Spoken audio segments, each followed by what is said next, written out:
It's beer o'clock on Real Ale Craft Beer. I popped into my local Aldi to see that they had a couple more beers, two of which really kind of piqued my interest. One of the beers I've already reviewed. It was the Anti-Establishment IPA. The beer was in a 330 milliliter can at the time. This is a 440 milliliter can. It's 5.6% ABV, the same ABV as Brewdog, and Brewdog are that kind of anti-establishment type of brewery. So yeah, this is the original kind of rip-off beer of Brewdog's Punk IPA. But all is fine.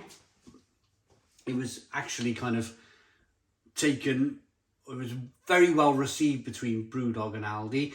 Lots of people bought it. There was a lot of jokes on social media between the two companies, even to the fact that Brewdog brewed an actual beer for Aldi in the end called Aldi IPA. So lots of, there was no malice, there was no, it was just a bit of tongue-in-cheek fun. So the reason why I'm re-reviewing this beer is it's in a 440 milliliter can, and they followed it up with a Grapefruit Infused IPA, which can only be a rip-off of Elvis juice. So this is the real beer that we're going to be reviewing today, the Aldi Elvis juice rip-off beer. But let's get this open into a glass, see what we get. They were very, very cheap. I was surprised to pay about £1.20 for this.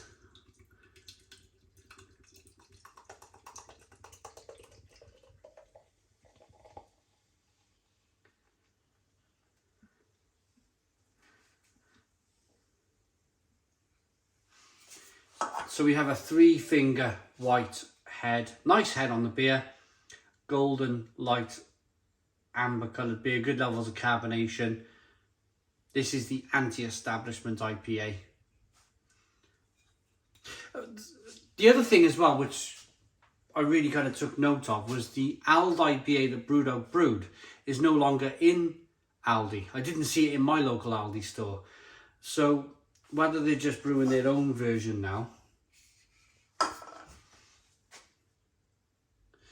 comment in the comments box. Have you seen Aldi IPA by Brewdog in Aldi recently? I've not seen it for a while. Anyway, aroma on this clear looking IPA.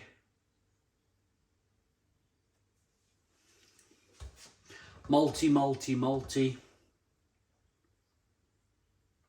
Slightly hoppy, slightly grassy, slightly kind of like wet hay. A little bit of lemon, a little bit of grapefruit. A little bit of spicy pepperiness. Let's dive in. Cheers, everybody.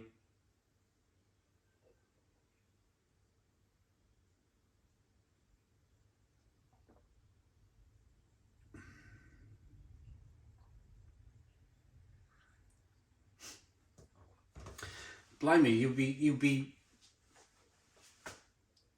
shocked to hear that I think there's a bit of grapefruit infusion going on here. Oh, wow. Oh, blimey. So you start off and you're thinking, oh, this tastes okay.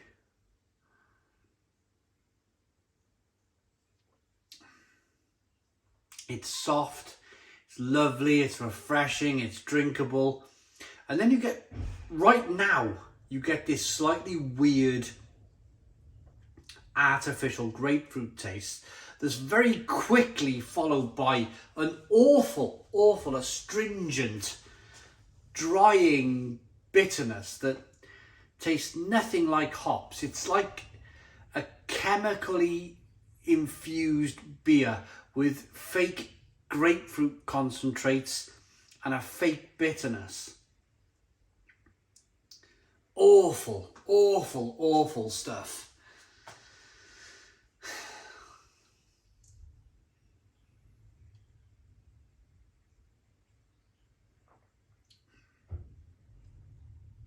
Going along nicely, yeah, tasting good. And then bang, horrible grapefruit flavour. And then a big astringent, horrible bitterness coming through.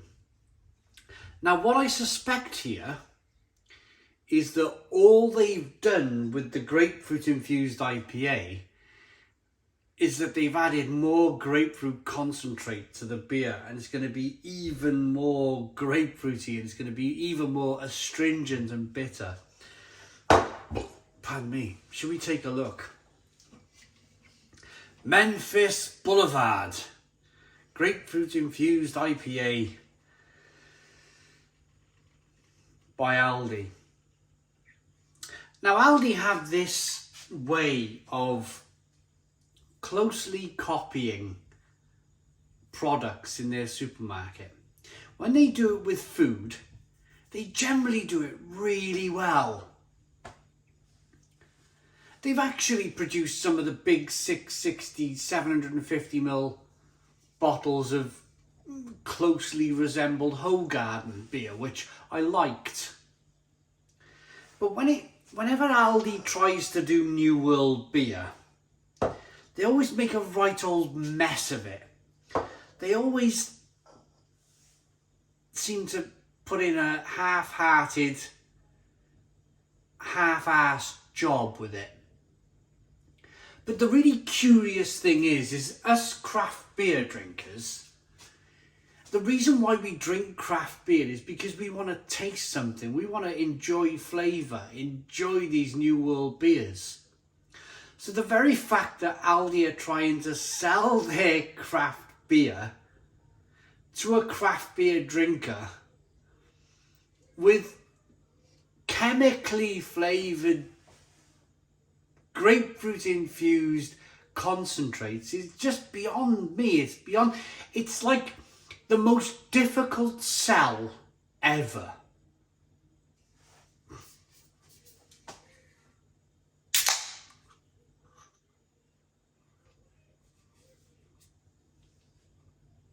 A little bit of smoke on the can opening. This beer is 6.5% ABV. Brewed in Scotland. Is this brewed? That's brewed in Scotland as well. Blind me. Can you imagine if they were just brewed at Brewdog? Oh my goodness me.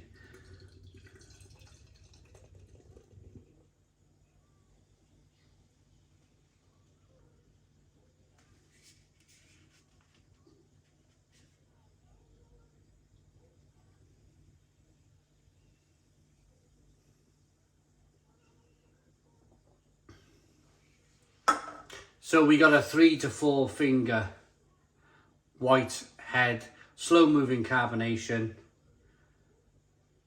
golden amber coloured beer with a little bit of haze going on. Let's look at the two different beers in terms of colour. They're more or less exactly the same. More or less exactly the same. Aroma.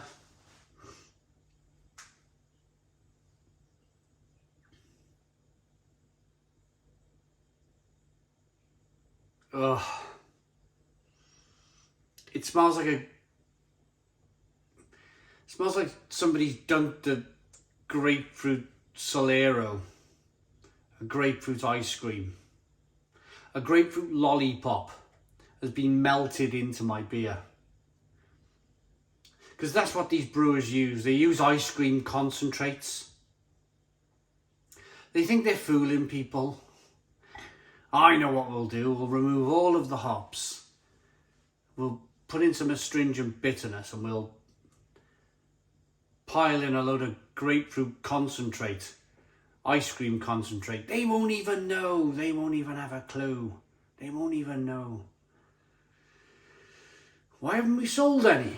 How come we're not selling any of this grapefruit IPA? You know, we need to discontinue it now and make some other. Let's dive in. It smells awful.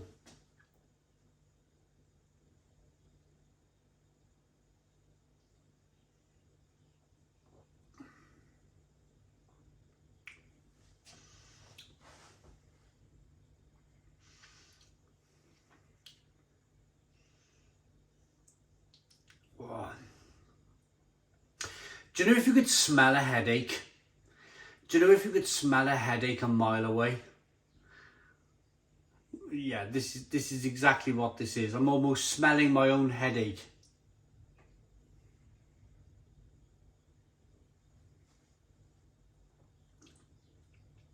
This is headache hangover inducing liquid. I don't even really want to call it a beer at this point. I just want to call it an alcoholic liquid. It doesn't resemble a beer at all. The astringency on the back end is horrendous. The dryness from the whatever chemicals they've used in this beer is awful.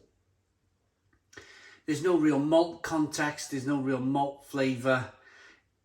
I was completely right when I said that they've just banged in a load more grapefruit concentrate, grapefruit ice cream concentrate, which they've definitely done here. You just get hit with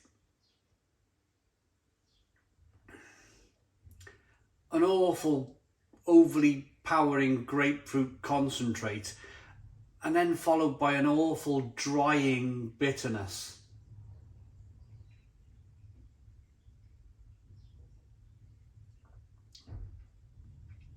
Now, make no mistake whatsoever, if I want a cheap Pilsner, if I want a cheap Weiss beer, then I'll head straight to Aldi.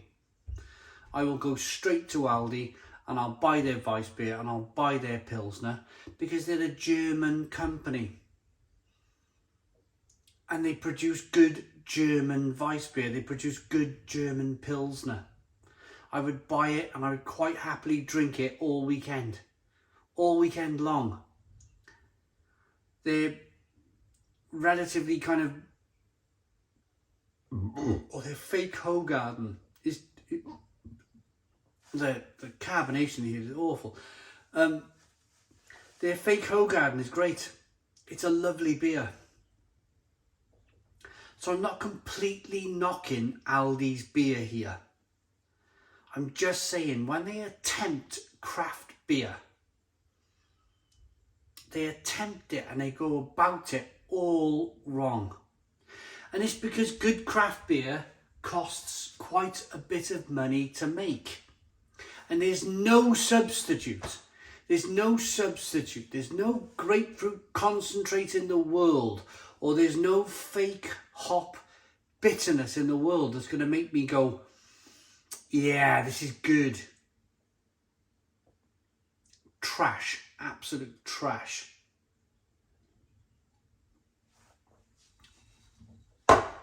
I will not be finishing those two beers. Unfortunately, they will be going down the sink. The reason being, it is 9:45 a.m. I've got to get up on my glass roof and I've got to clean the roof today. And I feel if I drink those two beers, I will just be nursing the mother of all headaches. So it's a shame to say that the start of the flavour of the anti-establishment IPA was actually okay, but the finish was terrible. And that grapefruit infused IPA was just a complete mess. Complete mess. 3 out of 10 for anti-establishment. 1 out of 10 for the grapefruit infused IPA. It's up to you after watching this review if you want to go and buy the beer. It's completely up to you. But I won't, on a personal level, I will not be buying these beers ever again. And I'm almost to the point now where I'm about to give up on Aldi's craft beer, because it's just so half-hearted. So half-hearted. Thanks for watching. Please put your comments in the comments box. Subscribe to our daily beer and food reviews. Give us a big fat thumbs up. Boom. Cheers.